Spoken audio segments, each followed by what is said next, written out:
цьому випуску Усик проведе сенсаційний бій проти кікбоксера. Вордлі вибрав суперника для захисту титулу WBO. Джеймс Тоні заявив, що Усик – це посередній боксер.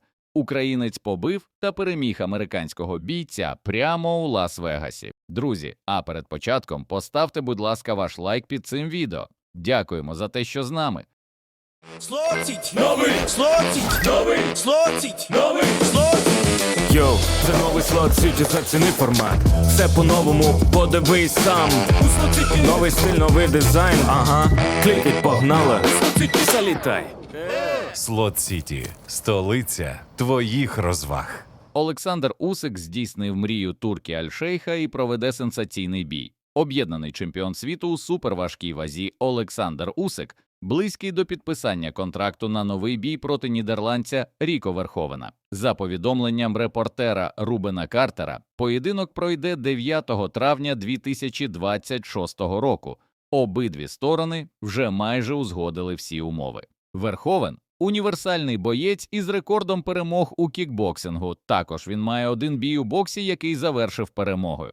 Зазначається, що бійці можуть зійтися відразу у двох дисциплінах на ринзі. Це буде як бокс, так і кікбоксинг по 6 раундів на кожний вид. Вордлі вибрав собі суперника для захисту титулу WBO, який він відібрав в Усика.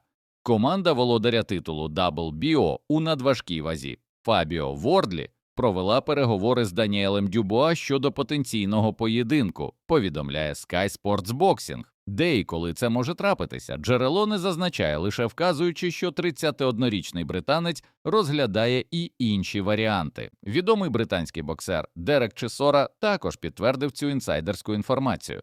Нагадаємо, Фабіо став повноцінним чемпіоном минулого листопада, завдяки тому, що Олександр Усик вирішив відмовитися від титулу. Свій статус тимчасового чемпіона він здобув завдяки перемозі над Джозефом Паркером у жовтні. Дюбуа ж востаннє виходив на ринг у липні, коли у поєдинку за титул абсолютного чемпіона програв вже згаданому Усику.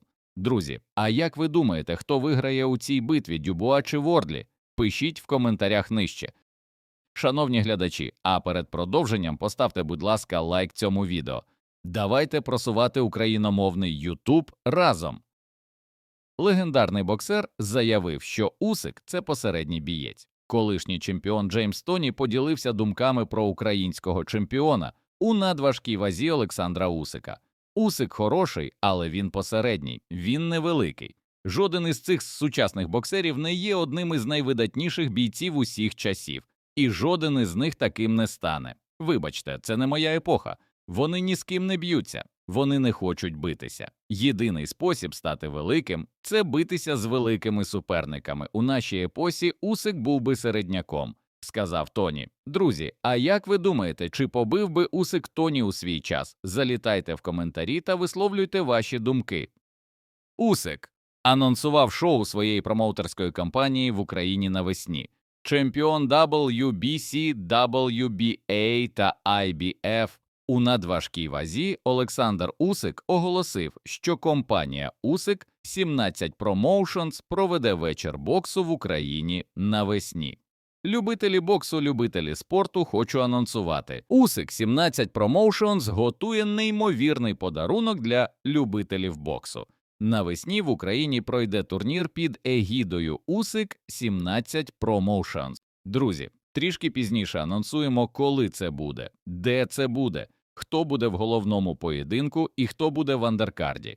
Ми не збираємося не дутися, не гнутися. Ми просто будемо проводити неймовірні турніри. Ми будемо збирати всіх талановитих боксерів України і не тільки. І будемо їм допомагати досягти своєї мети, яку вони перед собою ставлять.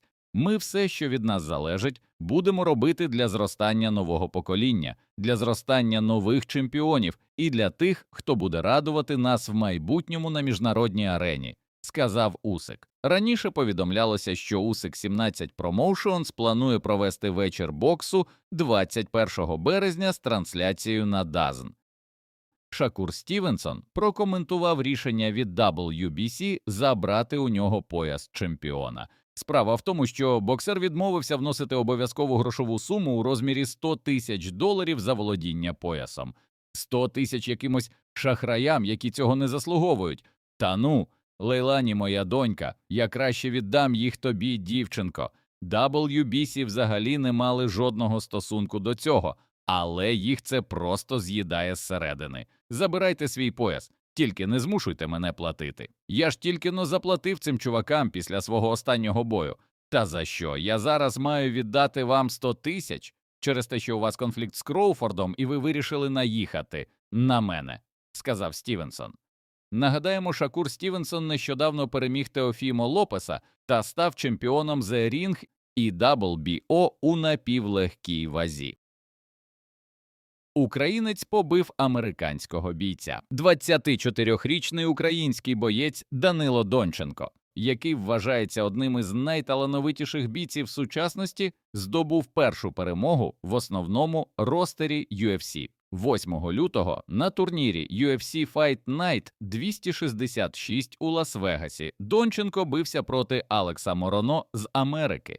Донченко повністю домінував в октагоні. Його перевага була настільки відчутною, що зустріч могла закінчитись вже у першому раунді. Даніїл відправив суперника у нокдаун, взявшись добивати голову суперника. Українець розквасив обличчя опоненту. Однак бійцю із Америки вдалося витримати та продовжити двобій.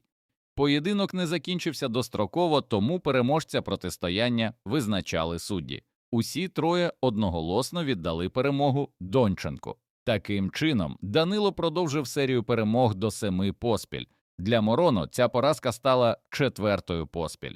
Нагадаємо, що у вересні минулого року Донченко яскраво дебютував у промоушені UFC. Українець оформив дострокову перемогу над бразильцем Родріго Сезінандо в першому раунді. Схоже, у нас росте новий Усик, тільки в UFC. Шановні глядачі, якщо вам сподобалося це відео, то поставте, будь ласка, свій лайк та підпишіться на канал. Дякуємо за перегляд.